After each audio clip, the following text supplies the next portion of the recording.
Welcome back to Afternoon Express. So as we continue tasting our way through this African cookbook feast, we hope that you are ready for the next delicious recipe. Now, fish Imojo is one of Lumai's favorite summer recipes and, of course, makes for a perfect summery dinner. Now, to get this recipe, SMS the keyword EAT to 33650. SMSs are R1.50 each and free SMSs do not apply. And my batata balls are nearly finished. Oh, look how good they look. Perfect. Perfect. Delish. Yum. Oh, I did a good job. This is one of my favorite things in the world, is like sharing recipes, and especially for you passing on recipes to, you know, the next generation and you guys creating all of your amazing recipes. I know with my two grandmothers, from the one I learned how to make the most amazing Madeira cake, and the other one makes the most incredible meringues. And so those are my only kitchen skills, unfortunately. But now I'm learning so much more from you. I'm going to have these incredible African dinner parties now at my house. Thank you to the skills that you're teaching me today.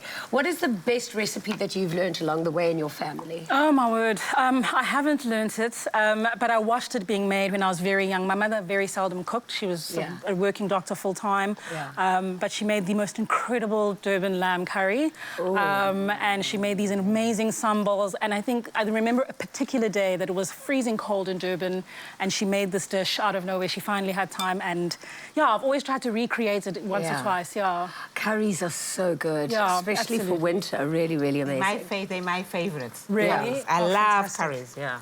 I think you've done such an extraordinary thing in your life, like having your kids travel with you across the world. Like, what an amazing upbringing they must have had. Was that a conscious decision of yours? Like, what inspired that? No, actually, I just love traveling. I love food. I love traveling. So I just combined both of those. And it made a lovely combination.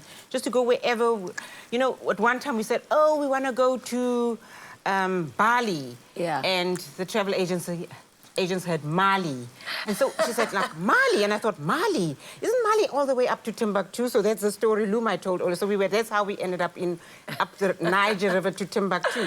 So, I just like traveling. Then I thought I wanted to follow your nose. I follow my nose. I follow my nose. When friends and everybody wanted to go to Europe and America, I thought, I'm going to explore Africa. There's lots more here to explore. There's lots more here to see. And so that's what I liked. And then, of course, you talked of Durban curry. Yes. I decided to go to India to go and buy my curries from there. Wow. So now I do a pilgrimage every year. I travel all the way to India.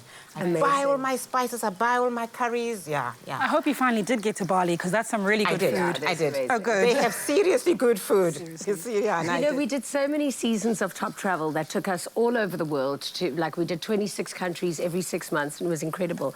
But I have to say, for our last season, we ended up doing the whole of Africa, and that was the most incredible experience.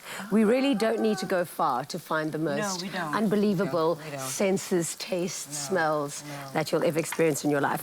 Now, this is looking amazing. It's coming along. I can't wait to eat that. So, what was this? The cottage cheese thing? The cottage cheese is the dip. It's over there.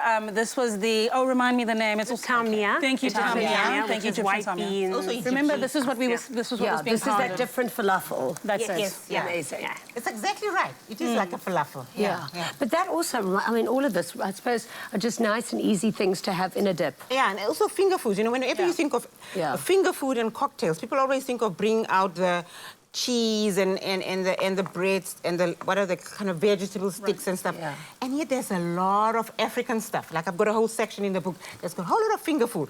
I mean, I took the meal pap and I made it into a thin little patties, like a crisp nsima, which is what they call it in up in Zimbabwe, Malawi, they call it nsima. So that's what you can make finger foods out of our food easily. And it's such a nice way of consuming vegetables, actually. Yes. Because it's really healthy dishes. It's nice, light meats, lots of veggies, and just really, really tasty with all the herbs. Whose decision was it to put it all together into a book? Should I claim that? So I love food, and when I left high school, I didn't really know what I wanted to do. And my mom's like, well, maybe get into food because it worked for me. Yeah. But I always wanted to do art, and so a way to bring food and art together is photography for me. So I started playing around with food photography. I studied for a year, but I learned the most just by trying things out. Yeah. So at the beginning of last year, my mom was like, you know, we should do this book. And I'm like, let's do this book. Yeah. So I started taking the pictures. I love it. I did the styling. The passion grew as we did it more. And we thought, no, this has got to be, like, it started as like a fun thing. But then we were like, no, this has got to be a thing now. So we approached publishers, and it happened. It was the right timing. Listen, it's been such a joy meeting you ladies, and I really think that all of the recipes in your cookbook are going to taste extra better just because they were all made with so much love and so much passion. Isn't that such a gorgeous story? Okay, this is looking amazing. Let's see, our fish is still steaming in there. Our fish is still steaming. That's a slow steam, though. It is a slow steam, yes, a slow steam. It can be a fast one. Is it supposed to be a slow steam? Now, let me see. Do I have the... I don't think it's on. Is it not on? Is this one here? Oh, gosh. I had an education in this. I had a lesson in that, and I'm still getting it wrong. I still don't know how to work the stove. That is amazing. Crisp and delicious. I'm very much looking forward to it. I'm starting with fish Imojo in the meantime. Okay. We're just chopping a whole lot of What are these? That is a Zanzibar bamia. Those are okra. What is it? Okra. Okay, so what is it? What does an okra taste like? Fleshy. Yeah. And one of the healthiest vegetable. I'm surprised we don't eat more of those. Yeah. Can you get okras in South Africa? Easily. Easily. Really? Easily, yes. Very Have easy. any of you at home experienced or tasted any of these okras? What are your favorite dishes to cook them in? Let us know your okra stories, because I'm fascinated by this. I've never seen it before. Yeah. I mean, I've heard of it. They also called ladies' fingers in English. They call them ladies' fingers. Now, bamia is an Arabic word for okra. So Okay. Zanzibar bamia. You know, there are quite a lot of Arabs. Yeah. Because you know the whole story of Zanzibar, the spice island. Yes. Yeah. The Arab wanted to kind of grow, make that the spice. Yes. Yeah, I did the spice tour. You said you just in Zanzibar. Yeah. So that's where the okra. They eat a lot of okra there, but generally in Africa. What is the flavor? No, you can actually eat it raw, so you can take a bite of that. Yes. Do I cut it or just eat it like No, you can just banana? eat it like that. Yeah. Just eat it. Just. Maybe like a green bean or something like that sort of flavor? Okay, this is amazing. Yeah. The whole plant is edible. Actually, don't mind if I do. Yes. And the nice thing about okra is good for weight loss. Oh, my word. Well, these are all coming home with me today. Good for your skin, good for like blemishes, evening out your skin tone. Like, it's really amazing, like superfood. They call it a superfood at some places. Watch, all the shops are going to be cleared of okra now. We've started the new cauliflower movement here on Afternoon Express. Only it's celebrating okra. This can be blended into Zanzibar, but I'm just chopping a few veggies for the for your fish. my fish Imojo. Okay, the fish so you've got Imojo tomato, you've got your red pepper. And there's a red pepper.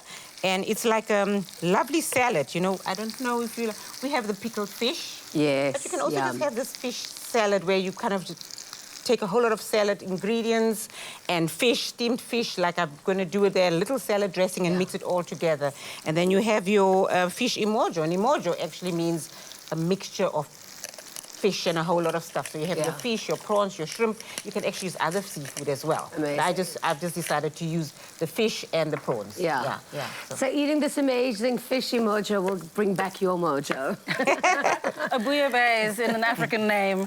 I like it. Yes, Exactly. that's quite right. That's quite right. So Correct. just to recap what we've done here, we've got our amazing Egyptian falafels. Indeed. That look incredible. What have you been busy with over there?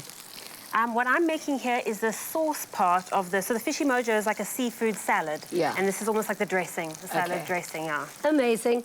And of course, we've still got our fish and our onions steaming beautifully in this pot with the shrimp. And we're making the little fish salad with the okra, red peppers, and the tomato. Now, this recipe can also actually be found in the African Cookbook. Remember to enter the keyword book if you would like the chance to win a copy. T's and C's on afternoonexpress.co.za. Now, make sure to stick around for more delicious tastes and aromas as we get into a Zanzibar bamia recipe after the break.